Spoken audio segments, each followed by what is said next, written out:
Okay, so guys, libutin natin ang Ubud. Well, not yet. I don't know which street, anong street to, pero I haven't been to this street. Maghahanap ako actually ng breakfast. I already had breakfast, but gusto ko pang kumain kasi konting lang yung food namin dun sa sa accommodation. So I'm gonna look for something where I can eat.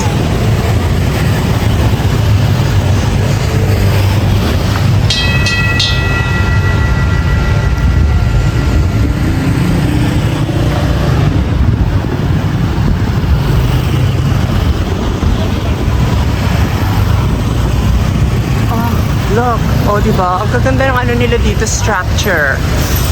Very nice. I don't know what this is. Do not enter. What temple is this? Oh wow. Ayan o, another temple here sa Ubud. But unfortunately, it's closed. Ayan, it's closed. So, we're just gonna walk some more.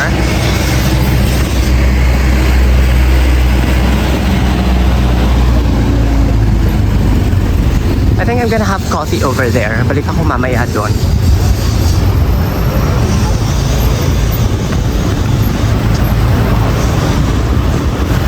Oh, look at that. Yes, I will certainly go back over there after that.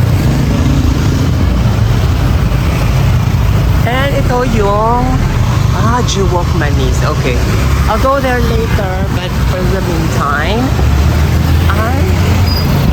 sarap dito mag-coffee or uminom dyan.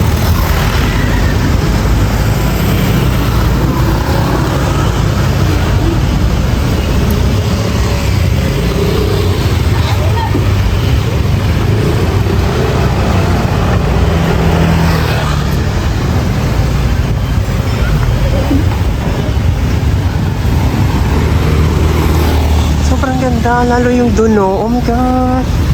Parang sarap pag-coffee. Mag-coffee nga ako doon.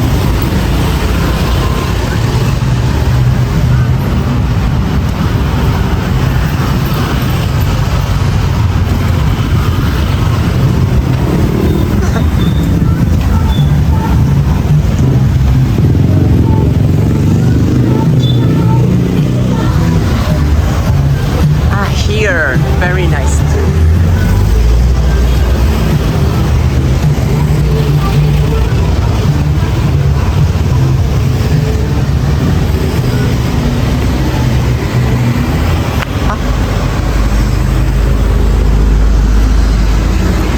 Ito yung golden milk and the coffee. Oh, maganda yung reviews dito. Maybe I can try later. And then of course, you have this. What is it? Gelato. Oh my God, mamaya. I will have gelato later after I had my breakfast. Ayan siya, oh, gelato. Oh, ilagay sa gelato. 2 flavors for 40,000 rupiah.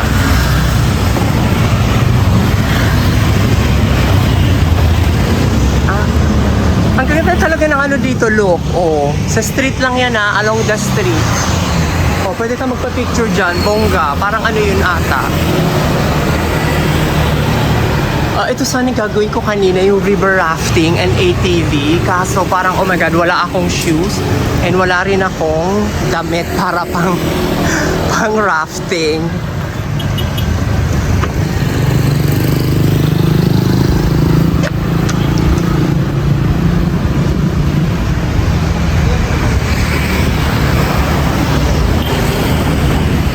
Restaurants. Oh, ang dami nila.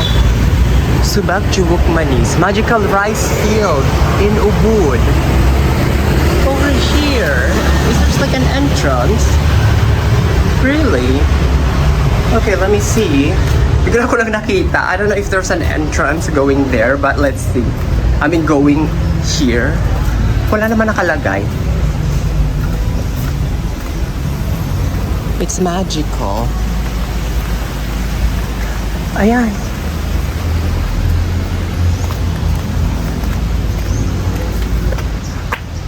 Hala, parang ako lang dito pupunta.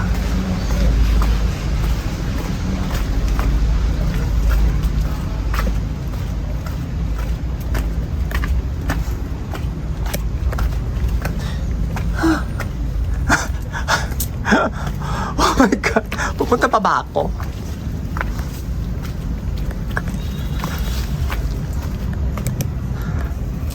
Na ako.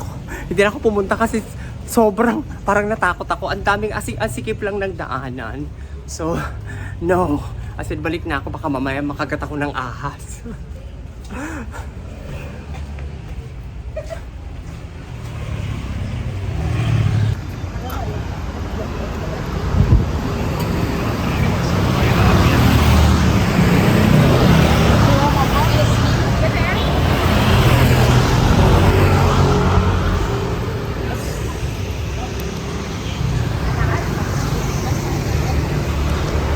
Ay, what is this? Is that another temple? It's okay. It's like another temple, I think.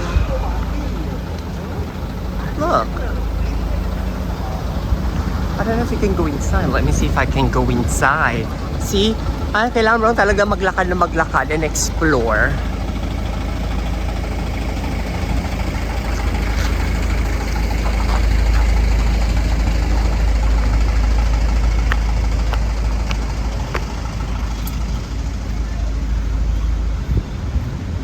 Oh, this is like a restaurant, I think. But it looks beautiful. In entrance ticket, open 1917.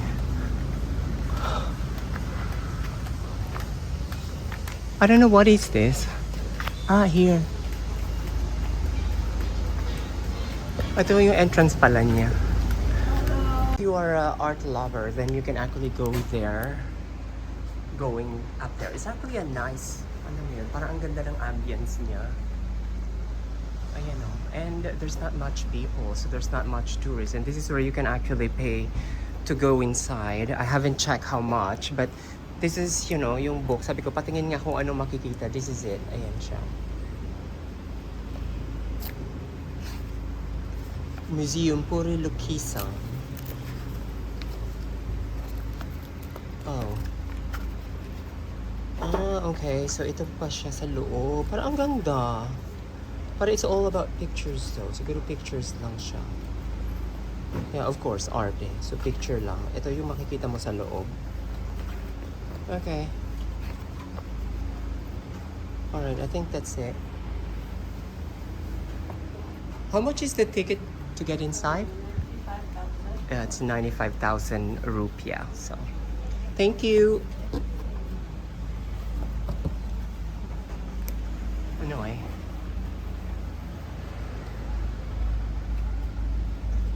Medyo mahal. I like art, pero medyo namahalan ako sa 95,000 rupiah to go inside. Pero ang ganda, parang ang ganda-ganda dito. Look, ang ganda-ganda. Maybe I'll just take a photo. Ayan, palabas na ako. Pero look, oh, parking lot lang to. Pero ang ganda ng ano niya, ng structure. There's like, oh, this is a bus stop as well.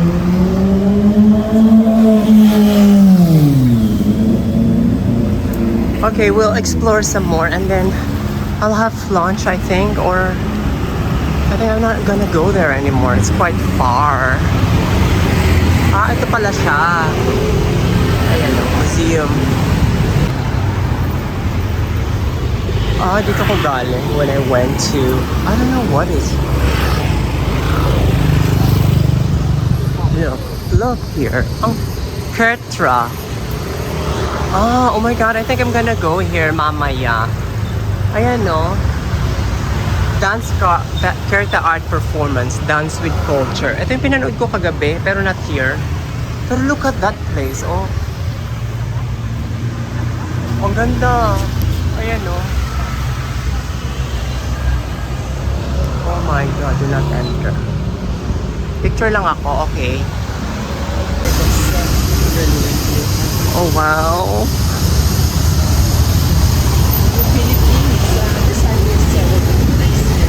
Oh yeah. Well, we have nice beach, but I think Italy has also a very nice like beaches, isn't it? You do? In Sicily, I think, or yeah. Oh, okay. So this is the, oh my God. Oh, it's okay. Oh, so this is it. That's the palace.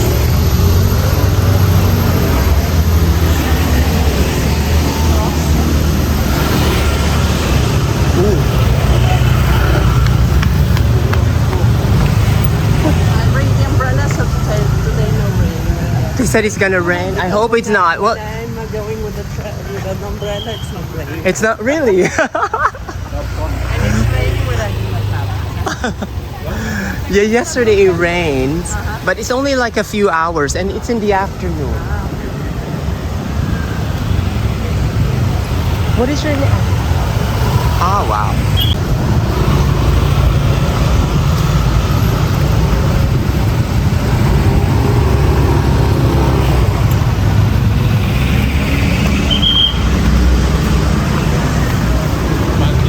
Maybe it's deer. Iba. Maybe we can ask.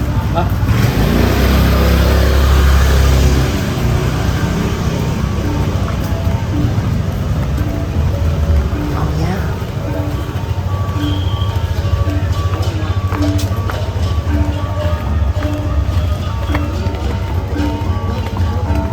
Ah, so this one is different. Bukit Kampuhan. I don't know what does it mean. It's probably a temple, church.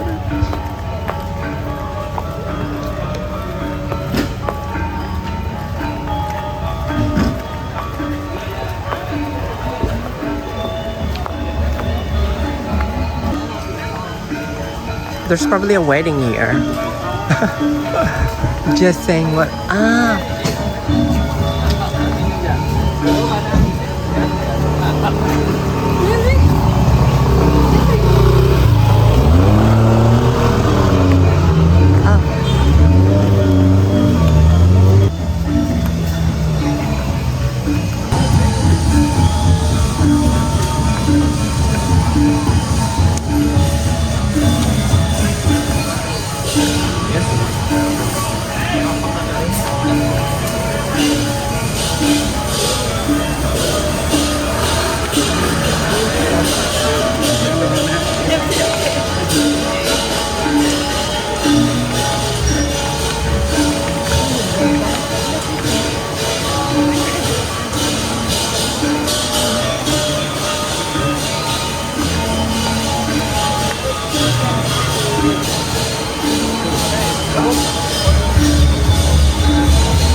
So randomly, naglalakad lang kami kasi pupunta kami sa water.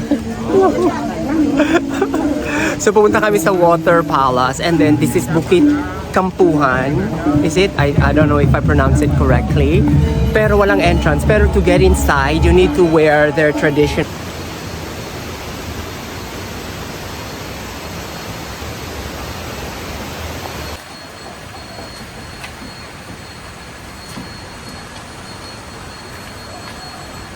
Tingnan naman yung villa dito. Oh my God. Whoa, look at that villa. My God. So the heart, you see there? Which one? You come here. A heart? Yeah, flowers.